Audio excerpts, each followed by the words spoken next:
never forget where you were on September 11th. Honoring the victims of the September 11th attacks on the 15th anniversary of one of the darkest days in American history. Plus, the City Council comes to a consensus on amenities to include in a new park planned near the Coon Rapids Ice Center. But first, you're going to have to deal with it one way or the other. A disease that destroys trees found not far from the Coon Rapids border. That tops CTN News this Friday, September 16, 2016. Thank you for joining us. Late last month, the Minnesota Department of Agriculture confirmed an emerald ash borer infestation in Andover. The species' close proximity to Coon Rapids has officials urging residents to be aware of the potential risks. Once emerald ash borer is present, it destroys ash trees by feeding on the vascular tissue of the tree, which supplies water and other nutrients. Over time, the affected trees will die. CTN's Jordan Rylance has more. Going to have to be dealt with. The emerald ash borer has been identified in Anoka County. I got a call from the city forester in Andover, and he said that they had found it in the southern part of Andover, which is, of course, really close to Coon Rapids, and now that is the closest find to our city. The emerald ash borer destroys ash trees by choking them and cutting off their nutrient supply. It's a bug that in its larvae stage, it eats on underneath the bark of ash trees, and it's only on ash trees. And it will girdle the tree, and it's a slow death of the ash tree. Coon Rapids currently has 6,700 ash trees, all at risk of coming into contact with the emerald ash borer. So city officials are taking proactive steps to reduce those risks. I've been removing about 75 to 100 trees per year in preparation that we are going to be dealing with this bug. But Shabilla says there are things you can do to prepare for emerald ash borer, which could save your tree. Plant a tree. If you had room in your yard to plant a new tree, to get it established before removing the ash tree is one approach. Chemical control is another approach. You could inject the tree with a systemic insecticide. Shabilla says you can also contact a licensed tree trimming contractor to help in treating or removing your infested tree. In Coon Rapids, Jordan Rylance, CTN News. The transporting of firewood is how the emerald ash borer spreads. Officials want to remind people who think they may have a tree infested with emerald ash borer to properly dispose of their firewood and avoid transporting it. Plans continue for the construction of a brand new park in Coon Rapids next year. At a work session this week, the City Council discussed what amenities they would like to see at Boulevard Park, which will be constructed adjacent to the Coon Rapids Ice Center. The consensus was a large splash pad should be prominent featured in the park. It would also include shade elements, a picnic area, and smaller playground. Kind of identifying that space by the arena as kind of the community gathering space and getting some good amenities down there to draw people to that location and take advantage of the movies in the park, the 4th of July celebration, farmers market, all of those things. So that seems to be a good landing point for it. Work on the actual design of the park continues, with construction planned to start after the 4th of July celebration next year. After 2017, there are just 3 major park projects left to complete with park bond proceeds. At this week's work session, the council directed city staff to prepare plans for improvements at Riverwind Park and Crooked Lake Park in 2018, and in 2019, Lyons Coon Creek Park will get a makeover. Additional trail projects will also be completed in both of those years with park bond dollars. The man found severely injured at the same apartment building a woman was found dead is out of the hospital and behind bars. 24-year-old Lucas Jablonski has been charged with 1 felony count of violating a restraining order. Bail has been set at $100,000. Officers found Jablonski injured and bleeding outside an entrance of the Woodland North Apartments on August 18th. Police followed the blood trail back inside the building and found 34-year-old Rebecca Drulo dead inside a first-floor unit. No one has been charged in her death, and investigators have not publicly named any suspects. However, Drulo had a restraining order against Jablonski. According to court documents, Jablonski told investigators he'd been living with Drulo in the weeks before her death. The strike by a line of nurses will soon reach the 2-week mark, and there's still no end in sight. In addition to health insurance plans, workplace safety has been a sticking point. On Thursday, nurses shared their stories of being assaulted by patients at work and say Alina has not responded to their contract proposals to improve workplace safety. Alina, on the other hand, says safety is a top priority and that both sides agreed to all aspects of the issue at a September 3rd bargaining session, including training and 24/7 security staffing in emergency departments. The North Suburban Hospital District Board voted this week to dissolve itself. Since the 1960s, the board has been collecting tax dollars from 5 cities in the Fridley area and determining some capital improvement projects at Unity Hospital. But Allina is merging both Unity and Mercy into one hospital with 2 campuses as of the 1st of next year, and has the right to purchase the hospital and land under a 1970s agreement.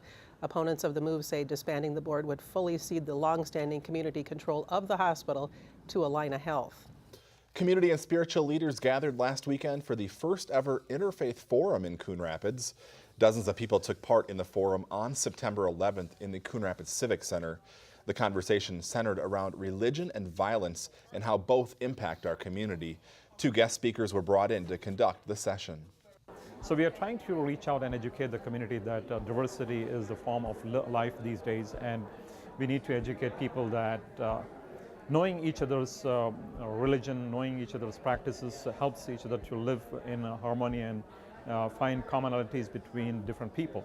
We hope to see how best we can all understand what violence is and the effect violence has on the community, and how we can best find a workable solution through peace. Following the speakers, forum participants broke into small groups for table discussions with facilitators.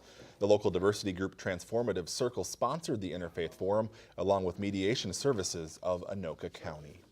Well, last Sunday marked the 15th anniversary of the September 11th terrorist attacks on the United States. For many, it's a day to reflect on those tragic events which changed how we live. For the 10th straight year, first responders and others took part in a sunup to sundown vigil on the Main Street Bridge over Highway 10. CTN Steve Antis was there. A reminder today, you never forget where you were on September 11th. As drivers crossed the Main Street Bridge on Sunday, they were greeted with waves of red, white, and blue. To me, it's just important just to remember everybody that sacrificed their lives on that day. This was our Pearl Harbor. Daniel Hansen from Champlin has organized the September 11th vigil for the past 10 years. These people have been awesome. They come up here every year and they make sure that these flags wave. September 11th, 2001 was the deadliest day in history for New York City firefighters. 343 were killed. It's that event watching the firefighters dig through the rubble. Back then, firefighter Sean Frank worked construction, but that day would change his life. It was a very humbling experience and one I'll never forget, and is one of the main reasons that I'm here today as a firefighter. One of the heroes of that dreadful day came from New Jersey, Ladder 155. Once I found out it was from 9/11, I couldn't sell it. Retired Maplewood firefighter Jeff Shade buys used fire trucks. Only after he bought Ladder 155 did he discover its history. Came in as a mutual aid ladder truck to assist New York Fire at when the second tower went down and they lost 1/3 of their fleet. Daniel's memories stoke a painful chord. Just to have that here waving the American flag,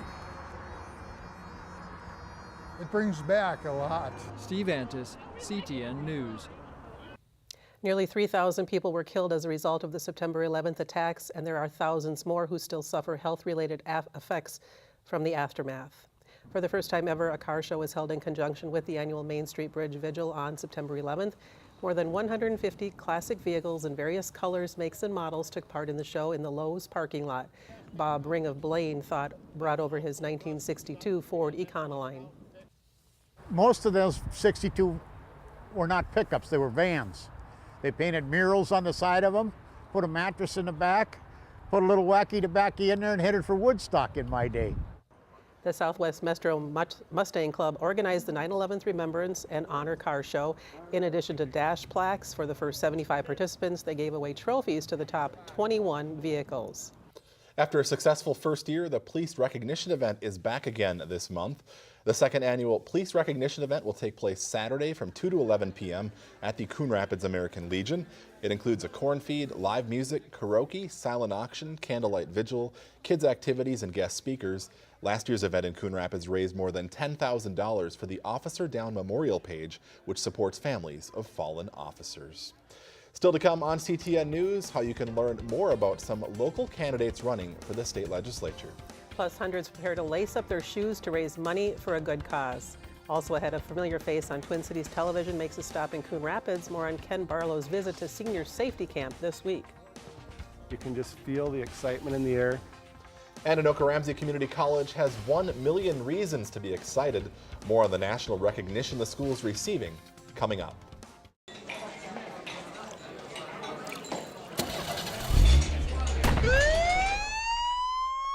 Extra DWI enforcement is now being served on Minnesota roads. Don't be what you drink. School is back in session at Anoka-Ramsey Community College, but it's not just the students working hard to earn high grades. This week, ARCC earned national recognition as one of the top community colleges in the country.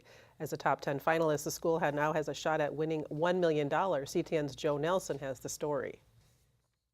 Approved by general consent. Through Student Senate, second-year students Anna Ewing and Becca Larson at Anoka-Ramsey Community College get a chance to hear concerns of classmates. Yes. And deliver them to administration.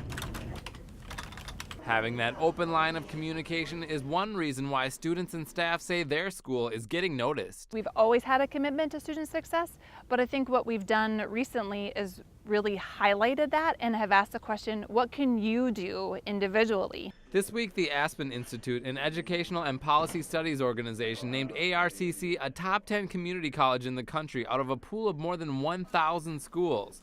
No other Minnesota schools made the list. I really attribute it to the creativity of the staff and faculty. And it's also about our relationship with our community, listening to our community advisors. What brought me to Anoka-Ramsey was other students saying how great of a school it was. They were right. The Aspen Institute says it's recognizing ARCC in part because of its strong undergrad research program and low tuition rates. How exciting and proud. The Aspen Prize for Community Excellence awards $1 million to their top school in the spring. You know, this is such an awesome opportunity for us. Despite their current success, ARCC students and staff say that money could make the school even better. I would like to figure out how we can reinvest that to help our students be even more successful. I would like to see more student services. More tutors, more advising stuff. I'm so proud of everything that the school has accomplished. This is just a stepping stone to even more incredible things that we're going to do as a campus.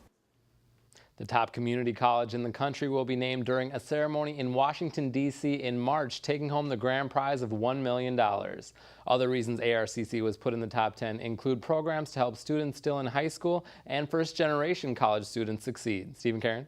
What an honor. Yeah, and I love all the signs they have up around campus that say top 10. Yep, great recognition for them. Thanks, Joe. Thank you, Joe. Anoka-Ramsey will play host to a legislative candidate forum next week. The forum will take place September 21st at 6:30 p.m. in the Performing Arts Center. It will feature candidates running for office in Senate District 37 and House Districts 36B and 37A. The candidates will answer prepared questions and also take questions from the audience. If you can't make it, CTN will be there to record it for playback at a future date. The candidate forum is co-sponsored by the League of Women Voters and Anoka-Ramsey's Political Science Department. Hundreds of people will soon be gathering to take steps to end domestic violence. The 12th annual Walk for Hope will take place Saturday, September 24th at Bunker Hills. Registration starts at 8 a.m., followed by the kickoff event at 9 a.m. The 5K run and 2-mile walk gets underway at 9:30. Free health screenings will also be offered at this year's walk. All the money raised goes to the Alexander House, a local shelter for women and children. The 17th annual Senior Safety Camp was held this week. This year's theme was Be Safe, Be Healthy, Be Happy. Seniors got to hear from public safety experts, including Fire Chief John Piper. He spoke about issues related to fire dangers in the city. Also, this year's keynote speaker was KSTP meteorologist Ken Barlow, who talked about his battle with bipolar disorder. So depression or bipolar or schizophrenia, whatever it might be, don't be ashamed. Like I said at the beginning, please, don't feel like you have to wear it on your chest like I do. I'm out there because I chose to do that. There were also a number of vendors at the Senior Safety Camp Expo who provided information on housing and other key services. There were also thank you banners for people to sign for our police officers and firefighters. And actually, one interesting thing I just read today, that Ken Barlow is actually going to be the keynote speaker at an upcoming Jewish community conference on mental health this fall. So pretty cool deal. Great that he's an advocate. Thanks so much for watching. We'll see you again next time.